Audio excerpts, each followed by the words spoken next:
So, yun mga parts, no? Update lang dito sa ating mga gagamba na ina-out. Yun, so sisilipin natin itong mga na-out natin recently na nandito pa sa ating pangangalaga, no? Yung dalawang Caribe na versicolor natin. Ano yan? Mayroon ng iba nagmamayari. And ganun din itong ating Gramostola pulchripis or yung tsako natin. Nag-iisang tsako na lang to. So yun, bukod dito sa tatlo na to, pati yung ating Pampubiteus cascada na adult female ay ano na rin, ipapadala na rin natin sa iba dahil yun, meron na rin iba nagmamayari. Pero silipin muna natin itong ating mga versicolor. Yan, so tingnan natin. Ito yung ating dalawang adult females. Yan. Yun. So, ayan. Sulyapan natin mga pards. Yan. Sa huling pagkakataon, makikita natin sila dito sa ating tarantula room. Yan. So, yung isa, ito. Yan, nandun sa loob. So, palabasin natin. Tingnan natin kung lalabas siya mga pards and kung makikita natin.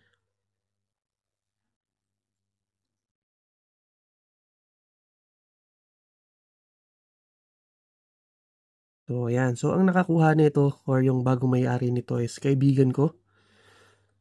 Yan. Kaibigan ko na taga rito rin. So, i-deliver ko to bukas. Kinuha niya yung dalawang adult female na versicolor tsaka isang Chaco Golden Yi. And yung kaskada natin mga pards, iba yung kumuha nun. Tsaka pala kahapon wala na yung yung isang Gramostola pulchra natin. So nakuha na rin ng ibang nagmamay-ari na sa kanya. Ito na mga pards, mukhang lalabas na siya. Yan, napakaganda na itong isang to. So kung di nyo natatanong mga pards, ito yung kauna-unahan kong tarantula. Yan, sobrang ganda niya. So nakuha ko to ay sobrang sling pa lang. Siguro mga first or second molt pa lang siya. So ayan na siya mga parts, no? Sobrang ganda, oh. So ako na yung nag-alaga hanggang sa maging adult female siya. So yun, ayaw man natin na i-out siya, so kailangan.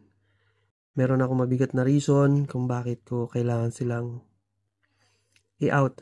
Lalo na ito. So isa to sa paborito ko eh. Yan, my first ever tarantula. Sobrang ganda mga parts, nagtago na no. So itong isa, silipin din natin. Yan, so ito, yung mga malulupit yung mga takedown na itong dalawang to eh, no? Yun, uy grabe, nagulat ako doon.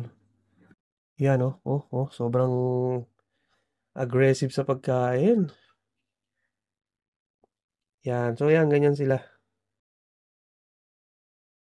Sobrang ganda. Uy, yan kinuha niya na yung stick ko. Grabe yung pangil, oh. Tingnan yung mga parts. Yun. Grabe. Ayun, ayaw niya ng bitawan, oh. Hinihila, oh. Hinila na, kinagat pa. Oh, grabe yung pangil. Solid, no? Wow. So, ayan. So, bukod dito sa mga dalawang female na to, meron pa naman tayong mga yata. I think mga 8 pieces pa na mga juveniles. So, yun, mga unsex pa yon. Pero, yun, ina-out ko rin. So, yun, sobrang ganda nitong mga parts talaga. So, silipin natin na itong Ito pala yung Chaco. Ayan. So, isa lang din ang magmamay-ari nito. Ayan. She's on heavy pre-molt. So, itong Chaco natin na to ay isang female. Ayan, female. Kaya pala, sobrang pihikan niyang kumain is, na pala to? Pre-molt. So, grabe yung pagka-itim, yung bald spot. Yung bald spot sa kanyang, abdomen.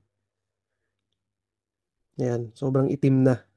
So, one of these days, hihiga na yan. para mag-molt.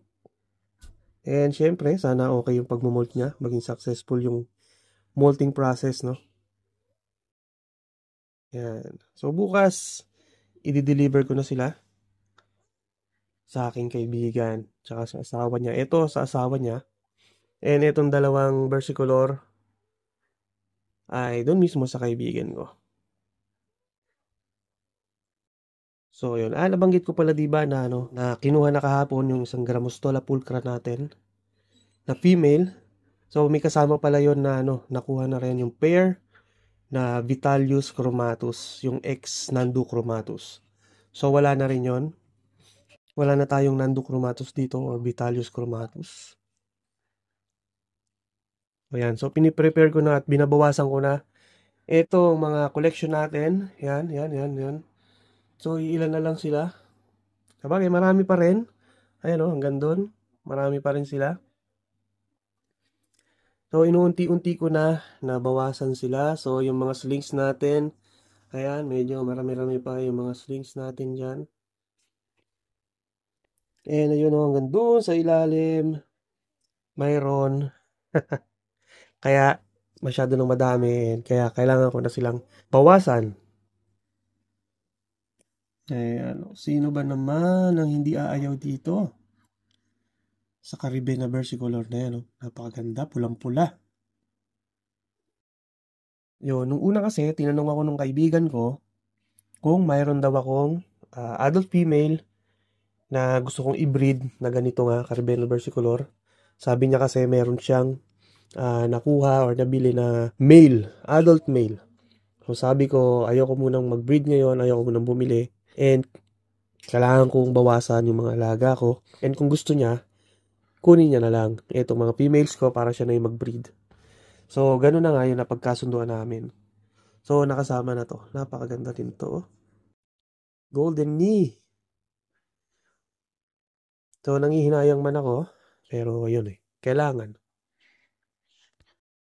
So, yun. Eto pa yung isang na-out natin na i-deliver din natin bukas. O kung hindi bukas, sa susunod na araw. So, ito yung adult female natin. Siyempre na Pamphobeteus cascada. Ayan. So, yung last molt nito ay noong March 2024.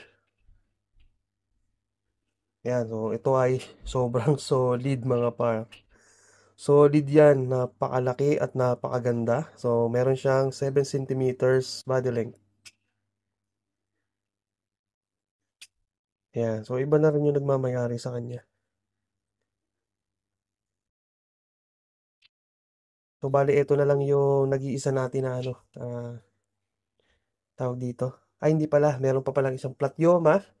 Pamphobeteus din na adult female. Yan. Isa pa rin yun na ina-out natin. So, bali, ito pa lang yung last na natin ngayon. Pamphobeteus na na-out natin. Itong kaskada. Bukod sa meron ako mabigat na reason, ina-out ko din itong mga Pamphobeteus kasi nga medyo makate. Ayaw ko na ng makating gagamba. Ayan. Yun. Grabe, kumilos din. So, kung nakita nyo yung feeding video nito, sobrang basic. Putok yung tiyan nung putok yung tiyan nung ipis. Ang hissing cockroach. Grabe. Sobrang solid, no, mga parts. Uy, grabe. Ayan, kinuha niya yung stick. Paano ba yan? Wait lang.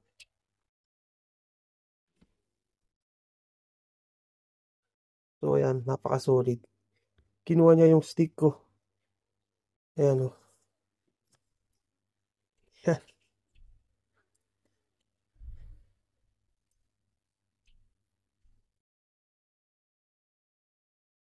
So, ayan, yung mga hindi pa nakakita ng feeding video nito, yeah, grabe to.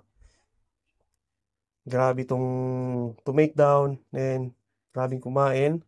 Napaka-solid. So, bali kaka-upload ko lang siguro nun recently.